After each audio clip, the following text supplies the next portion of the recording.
Assalamualaikum warahmatullahi wabarakatuh. Kembali lagi dengan saya Muhammad Saifur Rahman dengan NIM 119700100, di mana saya di sini akan mencoba menjelaskan salah satu materi mata kuliah obligasi dan suku dengan dosen pengampunya, yaitu Bapak Fahrudin Mutarallah, MSI MSc, yaitu tentang risiko obligasi. Pokok bahasan pada materi kali ini yang pertama ada pengertian obligasi, ada risiko dan imbal hasil, dan ada jenis-jenis risiko yang terdapat 7 jenis. Yang pertama risiko kredit, yang kedua sovereign risk, yang ketiga risiko pasar, yang keempat risiko likuiditas, yang kelima risiko operasional, yang keenam risiko settlement, dan yang ketujuh yang terakhir ada risiko sistemik. Namun sebelum kita lebih jauh ke materi intinya, kita mengulas ke belakang terlebih dahulu tentang pengertian obligasi, bahwa obligasi adalah surat tanda bukti bahwa investor pemegang obligasi telah memberikan pinjaman hutang bagi emiten penerbit obligasi, di mana keuntungan yang didapatkan oleh investor secara periodik yaitu berupa kupon, dan emiten penerbit obligasi di sini yaitu perusahaan atau lembaga, baik pemerintah, baik BUMN ataupun swasta yang menjual atau menerbitkan obligasi. Kita pendahuluan terlebih dahulu bahwa tidak ada investasi yang bebas risiko sekecil apapun itu. Tingkat risiko investasi berbeda-beda antara satu efek dengan efek lainnya, tergantung pada karakteristik dari efek yang bersangkutan. Risiko obligasi relatif lebih rendah dibandingkan dengan efek ekuitas lainnya. Salah satu risiko obligasi adalah perusahaan gagal membayar pokok pinjaman. Risiko gagal bayar merupakan hal yang mungkin terjadi, walaupun hal ini merupakan pelanggaran terhadap perjanjian yang telah disepakati oleh debitur atau emiten dan kreditor atau investor. Besar kecilnya risiko gagal bayar ini akan mempengaruhi tingkat suku bunga yang ditawarkan oleh suatu efek obligasi. Oleh karena itu, peringkat surat utang memegang peranan penting dalam perdagangan surat utang, baik di pasar perdana maupun di pasar sekunder. Kita masuk ke pengertian risiko, bahwa secara umum risiko yaitu kemungkinan kerugian sebagian atau seluruh investasi. Dengan kata lain, bahwa risiko yaitu imbal hasil yang diperoleh atau actual return dari suatu investasi tidak sesuai dengan yang diharapkan atau expected return. Risiko dapat diukur dari standar deviasi actual return atau hasil yang diperoleh terhadap expected return atau hasil yang diharapkan. Standar deviasi yang tinggi mengindikasikan risiko yang tinggi pula. Kita masuk ke risiko dan imbal hasil atau return. Dalam dunia keuangan dikenal sebuah slogan no risk no return, high risk high return. Artinya semakin kecil risiko suatu investasi, maka semakin kecil imbal hasil yang akan diperoleh, dan sebaliknya. Semakin tinggi risiko suatu investasi, maka imbal hasil yang diharapkan akan semakin besar. Sebagai contoh, obligasi negara sebagai efek bebas risiko menawarkan imbal hasil yang lebih rendah dibandingkan dengan obligasi korporasi dan saham yang mempunyai risiko lebih tinggi. Dan kita terdapat jenis-jenis risiko. Berbagai jenis risiko pada umumnya dihadapi oleh pelaku pasar dalam industri keuangan, yang meliputi ada risiko kredit, risiko pasar, risiko likuiditas, risiko operasional, risiko reputasi, risiko settlement, dan risiko sistemik. Kita bahas satu persatu. Yang pertama yaitu ada risiko kredit, yang merupakan risiko paling serius dalam pasar surat utang. Risiko kredit terkait dengan risiko gagal bayar kewajiban utang yang jatuh tempo.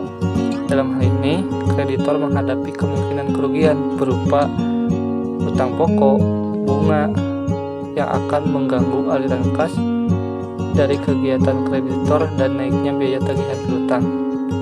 Kerugian bisa seluruhnya atau sebagian tergantung kondisi yang dihadapi. Risiko kredit yang bersifat permanen disebut kredit default risk, di mana pihak counterparty tidak dapat memenuhi kewajibannya untuk membayar secara penuh, baik pada saat jatuh tempo maupun sesudahnya. Risiko kredit berdampak langsung pada imbal hasil suatu efek surat utang. Kita masuk ke jenis yang kedua, yaitu ada country atau sovereign risk, di mana risiko ini kemungkinan kerugian yang timbul akibat suatu obligasi negara yang menggunakan denominasi mata uang asing. Efek surat utang yang diterbitkan oleh pemerintah suatu negara dalam denominasi mata uangnya sendiri pada umumnya dikenal sebagai obligasi tanpa risiko atau default free securities. Kenapa bisa demikian? Yaitu apabila suatu negara sebagai emiten sedang mengalami kesulitan keuangan, dapat dengan mudah memperoleh likuiditas untuk menghindari kemungkinan gagal bayar kewajibannya yang jatuh tempo. Caranya antara lain dengan mencetak uang atau meminjam dari bank sentral atau menaikkan pajak. Yang ketiga ada risiko pasar, yaitu suatu risiko yang timbul karena penurunan nilai dari suatu aset akibat pergerakan berbagai faktor dalam pasar keuangan. Penurunan nilai aset akan menyebabkan kerugian atau capital loss. Faktor keuangan yang paling penting dalam pasar keuangan yang secara langsung mempengaruhi pergerakan nilai efek surat utang adalah suku bunga dan nilai tukar mata uang. Suku bunga mempunyai hubungan terbalik dengan harga efek surat utang. Kenaikan suku bunga akan menyebabkan harga obligasi tertekan ke bawah. Sebaliknya, penurunan suku bunga akan mendorong kenaikan harga obligasi.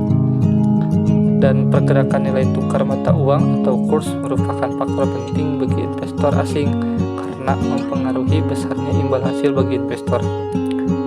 Selain faktor suku bunga dalam negeri, ekspektasi depresiasi mata uang domestik merupakan faktor penting bagi investor asing. Karena pada suatu saat investor asing akan melakukan repatriasi hasil investasinya, mereka dihadapkan pada risiko perubahan nilai tukar. Apabila ekspektasi depresiasi mata uang domestik meningkat, maka harga efek di dalam negeri akan tertekan ke bawah dan imbal hasil yang diminta investor akan naik. Kita lanjut ke risiko likuiditas yang keempat, yaitu risiko gagal bayar tepat waktu pada saat jatuh tempo tapi dibayar setelah jatuh tempo.